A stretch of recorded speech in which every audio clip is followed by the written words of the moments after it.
फिर बोला गया कि फेक करेंसी को कंट्रोल रेगुलेट कर लिया जाएगा। हकीकत यह है कि रिजर्व बैंक ने कहा है कि 2021-22 में उसके पिछले साल की तुलना में 500 के फेक नोट्स में 105% की वृद्धि हुई है और 2000 के फेक नोट्स में 55% की वृद्धि हुई है।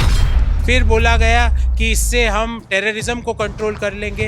हकीकत यह है कि 2021 में जम्मू कश्मीर में 150 टेरर कैंप चल रहे थे भारत सरकार के आंकड़े के अनुसार, जो 2022 सितंबर तक आते आते 250 हो गए।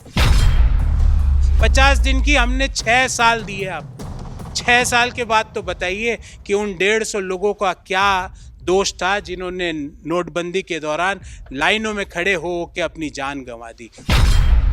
नोटबंदी की 6ठी सालगिरह और कांग्रेस पार्टी ने एक बार फिर मोदी सरकार को घेरा है और कांग्रेस पार्टी ने मांग की है कि पिछले 6 सालों में नोटबंदी से देश को कितना फायदा हुआ, ये प्रधानमंत्री नरेंद्र मोदी आज रात 8 बजे मन की बात के जरिए श्वेत पत्र के जरिए देश की जनता के सामने रखे। प्रोफेसर गौरव वल्लभ, कांग्रेस के वरिष्ठ नेता और प्रवक्ता, इन 6 सालों का जो आकलन आपने किया है नोटबंदी को लेकर, क्या मिला उसमें से? देखिए, बात शुरू हुई कैश कैश से। हकीकत यह है कि पिछले 6 साल में करेंसी इन सर्कुलेशन 72% बढ़ गई। फिर बोला गया कि करप्शन पे हम कंट्रोल कर लेंगे। हकीकत यह है कि हमारी जो इंडिया की जो करप्शन रैंकिंग थी वो 79 पे थी 2016 में, जो 2081 में 85वें स्थान पर आ गई। फिर बोला गया कि फेक करेंसी को कंट्रोल रेगुलेट कर लिया जाएगा। हकीकत यह है कि रिजर्व बैंक ने कहा है कि 2021-22 में उसके पिछले साल की तुलना में 500 के फेक नोट्स में 105% की वृद्धि हुई है और 2000 के फेक नोट्स में 55% की वृद्धि हुई। फिर बोला गया कि हम इससे ब्लैक मनी की प्रॉब्लम का निजात कर लेंगे। हकीकत यह है कि 2021 में स्विस बैंकों में भारतीयों का पैसा 14 साल के हाईएस्ट लेवल पर है। 30,500 करोड़ रुपया भारतीय लोगों का स्विस बैंक में है।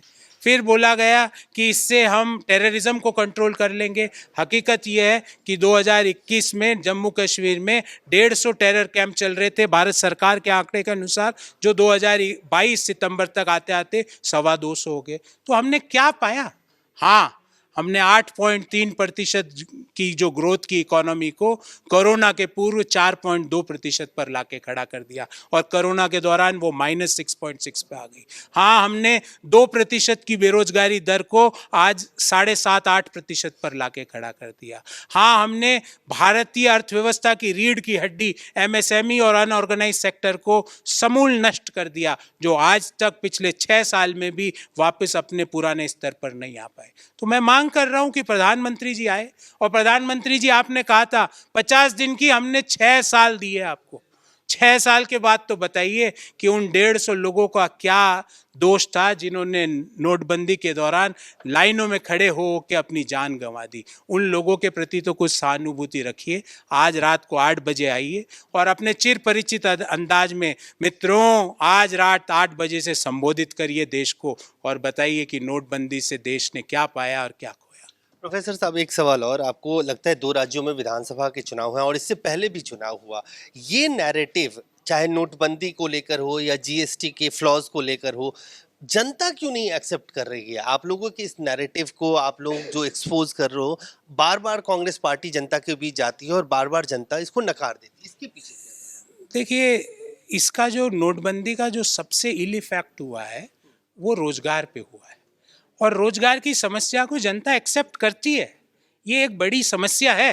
हाँ, आपका जो सवाल है उससे मैं उसको ये नहीं डिनाई नहीं कर रहा, क्योंकि आप कह रहे रिजल्ट्स में क्यों नहीं रिफ्लेक्ट, वोट में ट्रांसलेट, हाँ, रिजल्ट्स में क्यों नहीं वो चीज़ रिफ्लेक्ट हो रही। देखिए, रिजल्ट्स में रिफ्लेक्ट होने के लिए कई और पैरामीटर्स चाहिए होते हैं, उस पर भी काम कर रहे हैं, हमें पता है। और ये नहीं है कि अगर हम उसको रिजल्ट्स में रिफ्लेक्ट नहीं कर पा रहे तो हम सब कुछ ठीक कर रहे हैं। कुछ ना कुछ प्रॉब्लम होगी, कुछ ना कुछ कम्युनिकेशन या नैरेटिव में कुछ ना कुछ इश्यू होगा, क्योंकि लोकतंत्र में जो रिजल्ट है उसको आपको एक्सेप्ट करना पड़ता है। पर यह कहना कि लोग आपके अनएम्प्लॉयमेंट के और नोटबंदी के नैरेटिव को एक्सेप्ट नहीं कर रहे, ये गलत है। चुनाव के नतीजे कई और चीज़ों पर भी निर्भर करते हैं, उन पे भी काम किया जा रहा है। और मैं आपको पूर्ण विश्वास दिलाता हूं कि जो अभी आगामी 2 राज्यों के विधानसभा चुनाव है, इसके नतीजे हमारे पार्टी के बहुत अच्छे फेवर में आने वाले एक हैं। आखिरी सवाल, गुजरात और हिमाचल में चूंकि नोटबंदी की बरसी भी हुई है, आपको लगता है कि जनता को वो जख्म याद रहेगा जो आप कांग्रेस के मुताबिक एक बड़ा क्यों नहीं सेटबैक रहेगा? है, और उसके आधार पे गुजरात और हिमाचल की जनता इस पर वोट करेगी? क्यों नहीं रहेगा? आज गुजरात का युवा रोजगार के लिए दर दर घूम रहा है, क्या उसको पता नहीं, समझ में नहीं आ रहा? क्या हिमाचल में आज जो उद्योग धंधे नष्ट हुए हैं, जो एमएसएमई सेक्टर नष्ट हुआ है, क्या हिमाचल के लोगों को वो समझ में नहीं आ रहा? क्या उनके घर के भाई बहन, पिता, बड़े भाई, बड़ी बहन की नौकरी गई है पिछले 6 सालों में? क्या उनको समझ नहीं आ रहा है कि ऐसा क्या हुआ? लेकिन ये तो फ्रीबीज का दौर है। अरविंद केजरीवाल गुजरात जाते हैं, हिमाचल जाते हैं, अब तो आपकी पार्टी भी कह रही है इतने यूनिट फ्री ले लीजिए, स्कूल, शिक्षा, स्वास्थ्य सब फ्री ले लीजिए, तो उसमें ये नैरेटिव कहाँ फिट हो? देखिए, फ्री बीस में मैंने आपको कहा कि किसी महिला को 1500 रुपये स्वाभिमान राशि का ट्रांसफ़र करना कोई फ्री भी नहीं है, ये उसका अधिकार है। किसी ऐसे व्यक्ति को जिसके पास नौकरी नहीं है, उसको 300 यूनिट मुफ्त बिजली देना, जिससे उसके बच्चे आगे पढ़ सके। उसके पास नौकरी नहीं है और आप सिस्टम में उसके लिए नौकरी जनरेट नहीं कर पाए, उसको 300 यूनिट मुफ्त देना फ्री भी नहीं है, वो उसका अधिकार है। फ्री भी क्या होती है वो बताता हूँ। फ्री भी होती है कि कॉरपोरेट का टैक्स रेट 25% को 12.5% कर देना। फ्री भी होती है कि 10 लाख करोड़ के जो लोन थे उनको बट्टे खाते में डाल देना, उसको फ्री भी कहते हैं। ये फ्री भी नहीं है किसी बेरोजगार को 1500 3000 रुपये बेरोजगारी भत्ता प्रति माह ताकि वो पढ़ता रहे, कंपटीशन की तैयारी करता रहे, ये फ्री भी नहीं है। ये सरकारों का दायित्व है अपने नागरिकों के प्रति। मोदी जी समझिए difference, there is a difference between revdi and gajak. We are against gajak but we are not against revdi. Revdi is the right of every citizen of our country.